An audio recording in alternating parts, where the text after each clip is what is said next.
This is a subject that came up a lot last week in my conversations with people. It came up a lot in some of your questions. It came up through the week of overhearing different things and struggle points. And basically it was the subject of like, when should I be in it? And when should I be over it?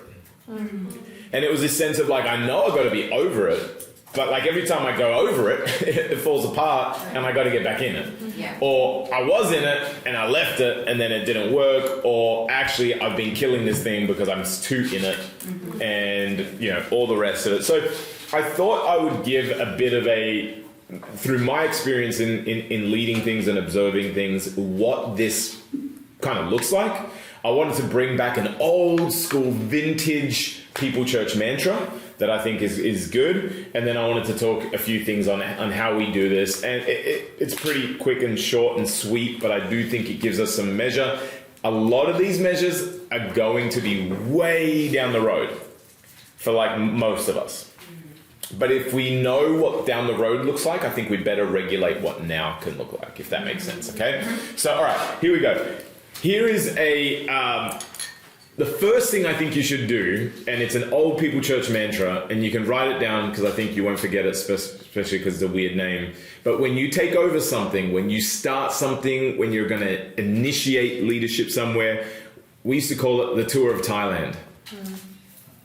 Go on the tour of Thailand. That is the mantra. Why? Because when I was in Thailand for my first ever visit, I was absolutely shocked at how much they loved their king. Like, they loved this guy.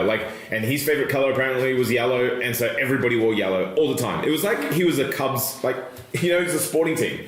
Everything was yellow. And so I remember, at one point I was just like, man, why do you guys love... I mean, he's the king, but why? I've never seen this in any country.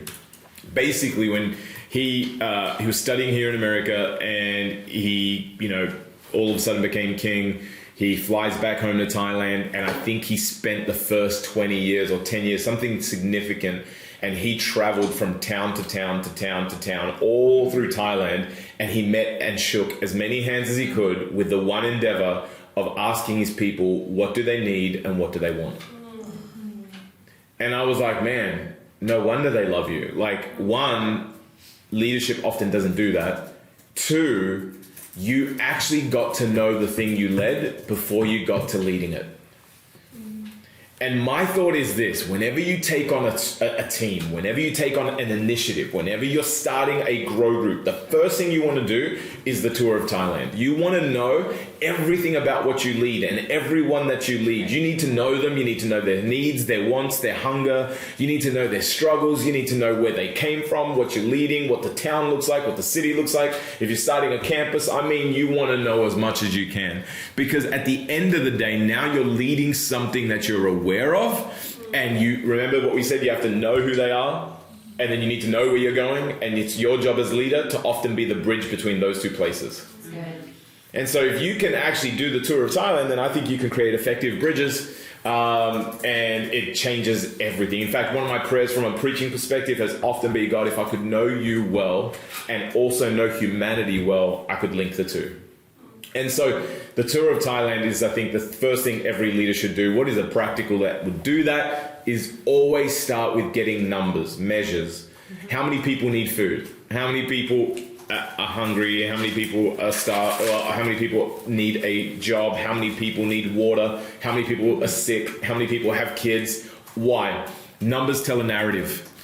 And when you know your numbers, they're not just cold, hard Excel spreadsheets. They are people, they are metrics that help you understand what you lead. Yeah. Often I have found people put solutions that come from perceptions, and they do no justice to what they lead and to the people they lead. So I think the tour of Thailand is the first thing, right? And what does that give us? I want to give you, in this subject of aerial, when do I step out? When do I step back in? How do you do that? Well, I think the tour should tell you about two simple things. And the first one is scale. What is the scale? What is the magnitude of what you have just taken on? What is the magnitude of the task? What is the magnitude of the team? What is the magnitude of the problem? I mean, do you have a culture problem? You know, one of my first things that my dad taught me about business and leadership was if you can't change your people, change your people. And it's a scale conversation. It's like, okay, this is where the culture's at. This is where I need to take it. Can I say this? The tour of Thailand as a leader is not something you should just do once. Yeah. I think I found that, and this is going to tie into the aerial conversation, but one of the things that happens is we lead from what we knew, disconnected from what we need to know. We lead from what we knew, disconnected from what we need to know. So, first of all, it's going to tell you scale. The second thing is going to tell you season. Okay? And the season being, like, I think when you start something, it goes through seasons. It goes through infancy. It goes through adolescence. There's a moment where you got to get your fingerprints all on it. And there's a moment where you got to actually be releasing. And I'll say this, that I've watched, if you're a leader that leads many things in this church, I found a theme in the last few months that I think many are afraid to release. And if you will not release, you'll actually stop having people that'll grow under your leadership. What will happen is they'll either kind of rot and do nothing. You'll see them start getting disengaged because there's no longer a task that meets their level of skill and passion, and so they've just switched off. Or you'll find that they'll actually go. They'll go somewhere that'll utilize them, somewhere that'll interest them, somewhere that'll grow. I think one of the best things you could keep putting before the people you lead is problems for them to solve. It puts purpose back in their day, and it keeps sharpening their skills and keeps releasing you. And I think one of the things I've noticed is seasonally, when we're in this place as a church where we've got to release and we're not sure how to do it. And I think it's because of a bit of this teaching. So anyway, they're the two measures that you find that I want you to look for when you first do a kind of tour of what you lead in an assessment, right? Here are a few stages that I would say aerial looks like, okay? So let's start off in the first stage, okay? The first stage is the start. It's the startup.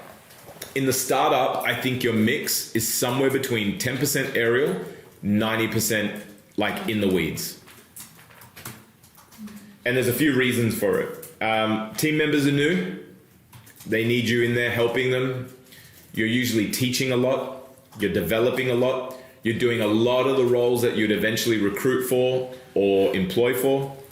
The vision is new. And you yourself, no matter how much you think you know it, the beginning of any organization, your vision is going to get deeper and richer. It's like a sauce that only gets like better. And like your vision, honestly, when you first start, you got a sense for what you are, but you don't fully know what you are. You know, a lot of your vision when you take over a team is what it should be based on what it wasn't. And then you realize that a lot of what it was for good reason. And now you got to learn how to actually lead out of that. And there's a lot of complexities to it. So vision is too new. Values haven't really been set yet. Scope of work is super narrow. There's not much you do in that first season as a team. I had so much more time to message prep when we first started the church because there just wasn't much to be done. Like, there was no one around. We just did Sunday and we did one service and that's it. Just met with some people, threw up some designs, did some message prep. And 10% of me was over it, but what am I going to look over? You know, there's nothing. And I've watched some people think over is simply a leadership concept, but it is a concept that is contingent on context. If all you do is be over it in the early days, it typically doesn't, you got nothing to do. Right. So scope of work is narrow, and then the organizational structure is flat. It means it's you and everybody under you. That's what a flat org structure looks like.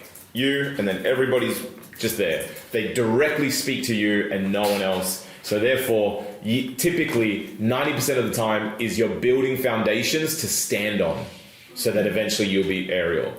Think of this season as this. Here are some keys to maximizing this season so you can graduate to the next. Number one, do not sow sparingly because you will reap sparingly. In a desperate attempt to get over it, you actually won't maximize your season in it. The season in it is much like your season with children. Like, I was just looking at photos and lately I've just I think now that I've got a son that is like hitting those teenage years, or well into his teenage years, and just acting like one in the best way, he's awesome. But like, you know, the hugs don't come as often, and the like awe of just dad be around me all the time isn't as often. And so I find myself soaking up every bedtime. I'm soaking up like just walking, like, you know, River came to Home Depot with me, and I just was looking at her the whole time, just walking, and it was like just cute. And I found that it's the same with church. My biggest regret in the early years was that I sowed sparingly, because I was desperately trying to get somewhere else. I wanted us to be bigger. I wanted services to be more effective. And instead of realizing I won't always have this much time with everyone, I actually was trying to constantly get somewhere. And I think what that does is you reach sparingly. You don't get as many people that understand some of the early day concepts and things of that nature. So I would say in that first season, if you want to graduate to the next, do not just make sure you sow well. Okay?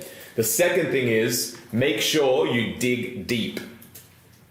There won't be another season where you'll get to know people as thoroughly. There won't be another season that you get to actually really like even speak culture at such a level. I think one of the things I wish I would have done better in that first season is dig deep. And this is what we don't often do. We don't dig deep with the people we have. And then what we do is we try to release them. But because you didn't dig deep and you sowed sparingly, when you release them, they actually cannot hold the weight of what you held. Yeah, that's good. And so what happens is you will always crumble down to the lowest, strongest foundation in what you have led. And so one of the things that I want to encourage you to do in this season is soak it up and enjoy it. Get your fingerprints all over it. Answer questions. Be in it. Do dinners. Do lunches. Have them over your house. Have the team all working around you at a desk. Speak often. Dream often. Sow vision often. Sow all the things. Sow culture often. Sow time often. Sow all the things, because what you sow in that season, I promise you that at the end of this, the last season I'll speak about, you will start reaping rewards even then that you don't realize. I mean, Jake Clampett will still tell me about staffies that I spoke about. Eva will speak about, you know, like intern nights that she went to. Those days were so crucial. They set foundations. I want to encourage you, don't breeze past it. This is the third thing, is equip your people well, not just with the tools they need now, but the tools they'll need later. If all you do is teach them for now, well, you don't have much runway. And what you'll find is it won't be long before you're back in the teaching seat. And I think always expect more of people in the best possible way. Believe more in people. Sow things, give them tools that are going to maybe be 5 years down the road. Give them tools that are 5 months down the road. Don't give them all the tools in the world for that, because they need to know what to do now. But I think there is a lot of merit in teaching beyond the season they're in. Okay, second level is this. You go from 10% aerial, 90% in it, to 30% aerial, 70% in it. I would say you spend the longest amount of time in this level 1, and the jump is percentage-wise, if we're talking percentage points, quite large.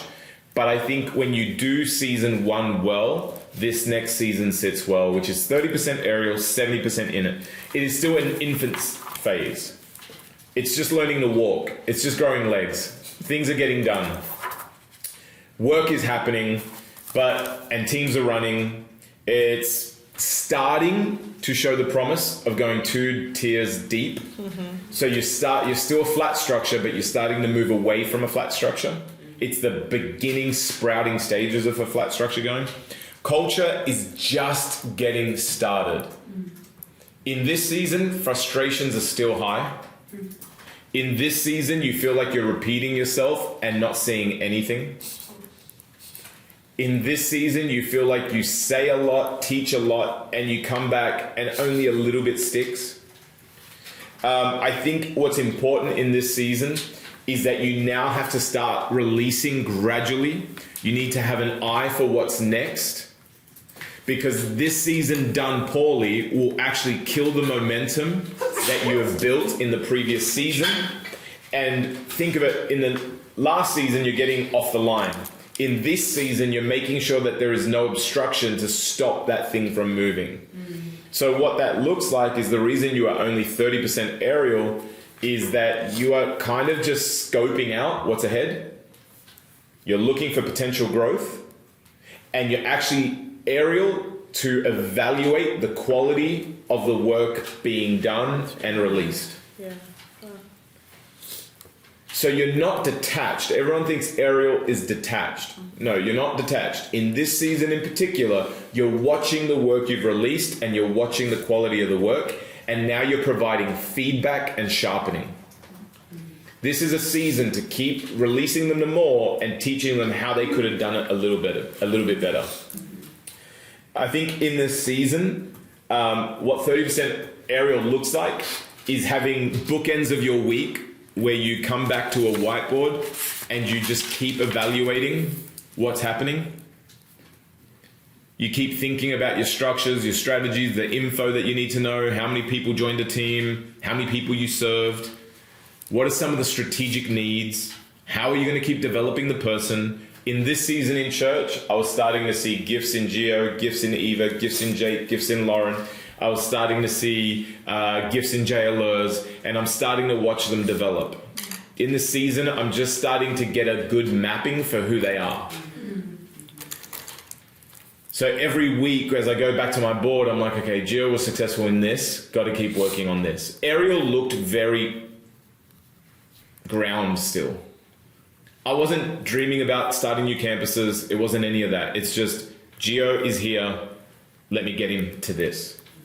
He's now becoming better with teams. Let me keep helping him in stressful circumstances. How do I teach him how to drive at the same time as make people feel valued? Like, these were some of the conversations, right? We're not even filling churches yet, so I don't even have that as a problem. I'm literally only aerial, evaluating the work and the level of release. If you're in college, the scope of, what was it? The scope of, I forgot it.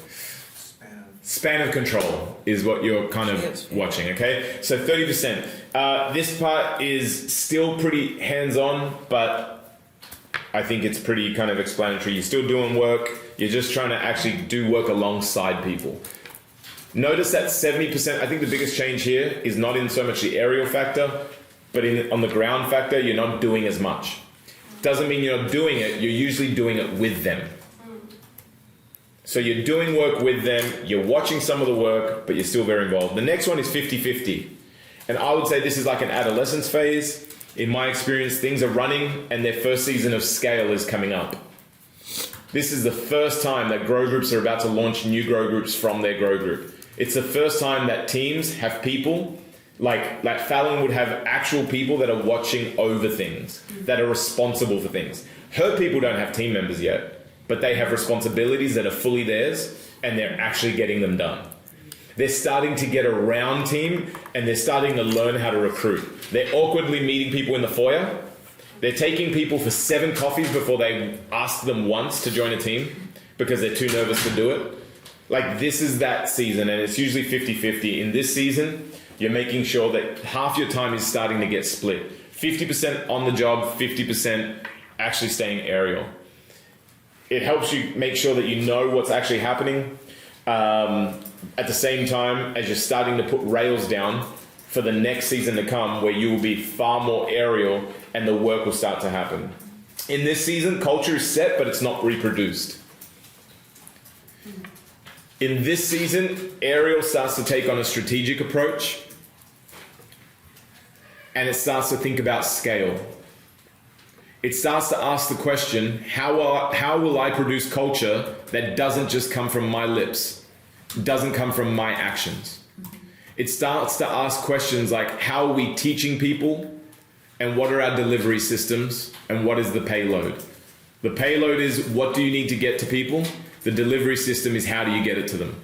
If culture is the payload, delivery system is, how am I going to get culture there?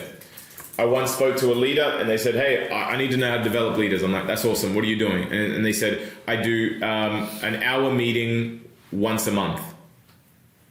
And I was like, okay, that's a bit of a problem.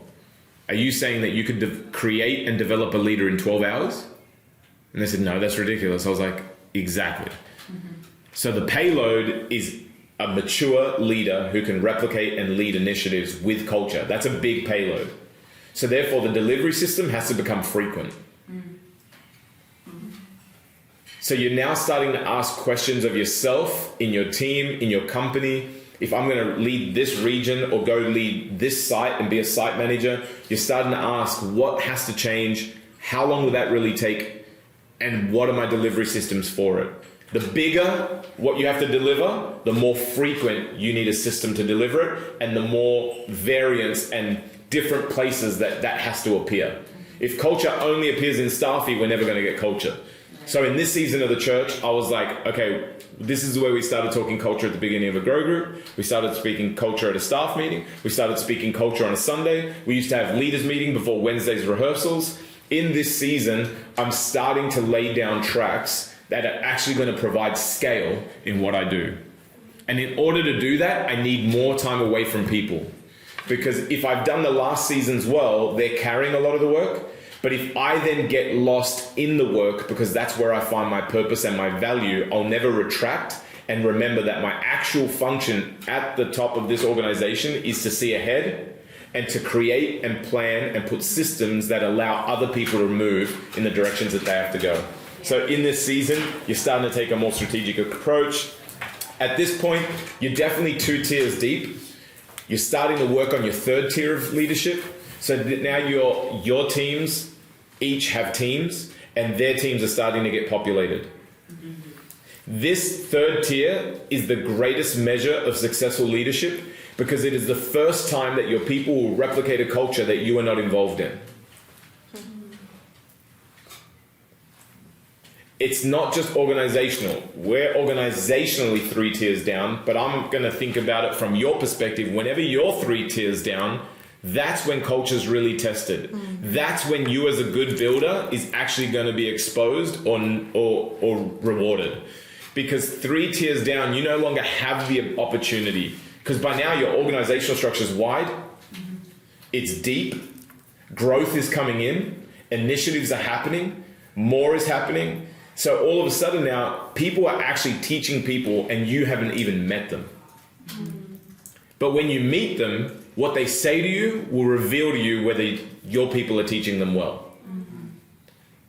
By this season as well, you're starting to ask questions and think about strategic plans for each team member because they're starting to go through the problems that you are meeting in phase 2.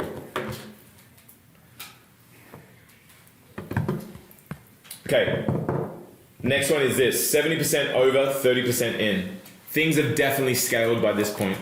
There are things to reinforce, set new structures for new spheres of growth. The top really needs you as they started to really take on the overseeing work you once held, and they're learning to do your job at a top level for the very first time. It's the first time they're asking and answering very big questions. They're making questions that affect an entire organization. Their decisions either release more growth or inhibit it. Their decisions at this level no longer frustrate one person. They frustrate one person who frustrates another person who frustrates another person. When they make a decision at this level, quite often it's teams that are affected, not just a person. They're learning how to manage more than one aspect of growth and more than one level of complexity with how one team interrelates with another one. So this is why you spend a lot more time in the hearing phase. A lot of your aerial is hearing. A lot of your aerial is assessing. A lot of your aerial is envisioning. And a lot of your aerial is measuring. And then teaching from the top down. This is the first time you start actually leading from the top at a more aggressive level. In this phase, you're definitely spending most of your time with the top, but you should not be disconnected from the middle and you should not be distant from the bottom. Distant from the bottom, disconnected from the middle, and you must be involved in that top. Why? Because this is the first time that someone's doing what you once did at such a large level and you're now testing the fruit. It's reproduction. It's like reproducing on a whole nother level, if that makes sense. This is kind of where we have been we've been in 50-50 and 70-30 for the last 2 years. The one after that is 90-10. By this point, your organization or the corporation or the team you lead has multiple tiers. It is absolutely wide and deep. There are people being employed and you don't even know about it.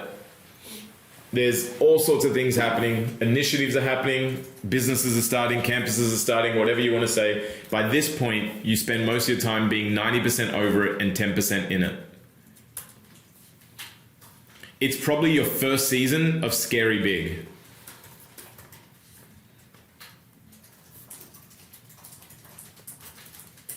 In this season, you spend a lot of pouring and leading through the top.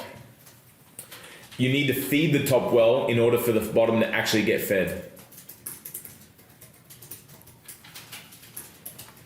In this season, you start to think about how decision making has a much greater impact than simply the people in your corporation, but it makes an impact on the people you serve. In this season, forecasting becomes important. In this season, you're forecasting growth rates, you're forecasting budgets, you're forecasting all sorts of things that are going to determine what you have to make the move next. The ship is much bigger. And so if you don't forecast, what happens is you basically get to points where you have to pivot and move and you don't have the agility to move like you once did. So forecasting is super important. Also, forecasting is important because it actually starts to determine workload. People have far more chains of communication going. And so change needs to be forecasted and initiatives need to be forecasted so that it actually gets to people in a more timely manner. And basically we can get ahead of the work, not be behind the work. It's the difference between absolute chaos in this big season. And then the last I will say that I've noticed is once you've done that 90-10 and you are moving more into like a legacy phase from everything I've watched, everything I've observed, and everything I've studied, you actually now have to spend your time going from the top to the bottom. This is why. Once you've done 90-10, you've been out of it for so long. It's a drastic number. At 90-10, you've been so out of it that things have started to grow that you don't even know about. Things have started to grow that you don't want. Things have started to lean and shift. It's basically the home has been lived in and it now needs some renovations. Culture is not a set and forget. A culture is a living thing. And culture should constantly evolve. Because the culture of my home when I had 3-year-olds is different to the culture of my home with 9-year-olds, 12-year-olds, 15-year-olds, and so on. Culture has to keep growing with the vision. And while the spirit doesn't change, the culture starts to shift slightly. And sometimes compound that by years, and I think it changes a bit more. I think one of the scariest things that we should always be alarmed by in this church, in today's day, and in the years to come, is when people say, I've known Chris and Audrey for years, they're not going to like that. That is the beginning of the end of any good corporation, organization, or church. Because what they've basically said is that the senior pastors stopped growing. Their tastes stopped evolving. The needs of our church are still the same. And what happens in that season is that the leaders and the executives or whoever have actually changed, but the way we do things haven't. What happens in this phase is as you travel from top to bottom, you start to realize that it no longer resembles what it needs to be and that it did not grow at the same rate you did. It did not evolve at the same rate you did. And I've watched an organization and a church go through this, where what it was in its sweet spot was something that it could reproduce and scale. And then when it scaled too big, its values and its culture got thin. And without a moment of going back and traveling from the top to the bottom, you get disconnected. And basically it becomes the beginning of the end. In this particular top to bottom season, what is important is controls. What is important is visibility. And what is important is to hit a sweet spot between centralized and decentralized structures, where information is flowing accurately from the top to the bottom, left to the right, and everybody knows at all times what is happening. Checks and balances are key and crucial because at this point, things are starting to grow outside of any one man or 5 or 10 or 12 people's control. So anyway, that is just a little glossary of what aerial and in it looks like. Not the importance of doing it, but just, I saw last week people kept asking, I jumped out of it too quickly and I jumped too far out. Hopefully this gives you some sort of a kind of index of how far out you should be and what that season and what those seasons look like.